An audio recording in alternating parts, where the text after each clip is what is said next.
There's a quote that I sort of live by. And when I first heard it, I thought, what the fuck is that all about? But then it makes so much sense. Brandon Novak, who was in Jackass and CKY or something like that, and he was a big heroin addict. I mean, he had everything. He had money, he could afford his addiction, and he was at rock bottom. His story is incredible for people who I recommend listening to it. He ended up on the streets fucking sucking off blokes just so they could give him a fucking hit of heroin and shit like that, right?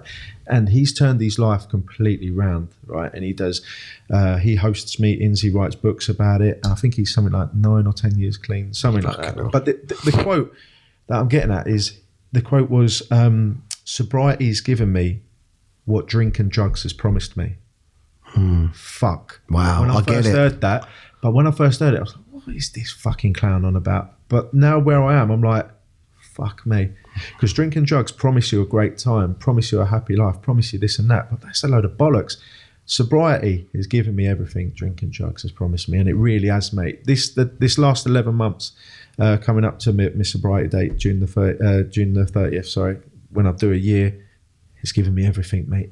It has I think I've lived my best year. You know, I've done tours. I just your work must be on another level, isn't it? You're firing on different cylinders. I'm the same, mate. Honestly, like, I mean, I was always good at what I do. You know, I'm not a big-headed person. Same as yourself. You know if you're good or if you're shit at something. You know, and the Magic's always been good at it. I mean, just done a 3.5 week tour with the Brian Jonestown Massacre, and they're fucking mental, mate. Right?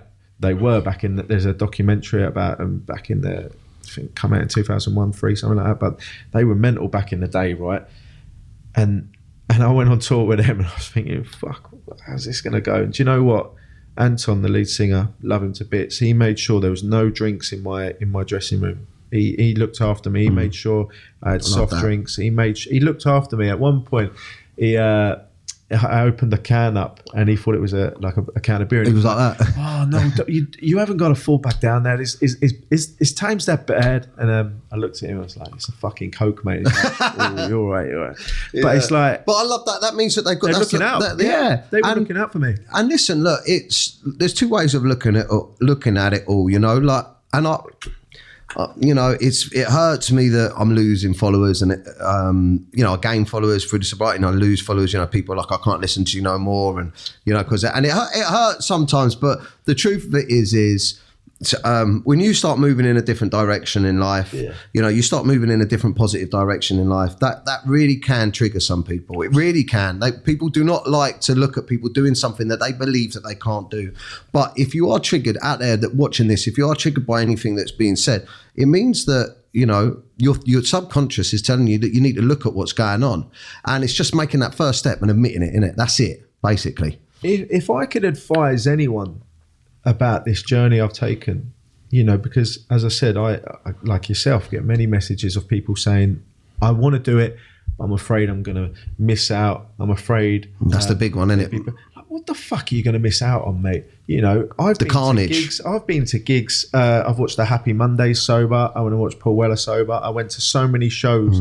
And they've been the best gigs I've ever been to. Why? Because I fucking remember it. Yeah, mate. And I used to think that I suffered. I used to think that I suffered with like social anxiety or something. Because whenever I went out, I was always sketchy. I was always like, oh. And now I'm going out. I'm like, this is quality. It was the fucking drink and the drugs. Hey, mate, it's mad, isn't it? It's like a mask, isn't it? It covers you up. But you do get to a point. The only difference is with the drink and the drugs, you're without the drink and the drugs, you can't pretend that you're interested in the shit people talk. So there always does come a point for me when I'm out, I'm like, yeah, this is a load of bollocks, mate. I'm off.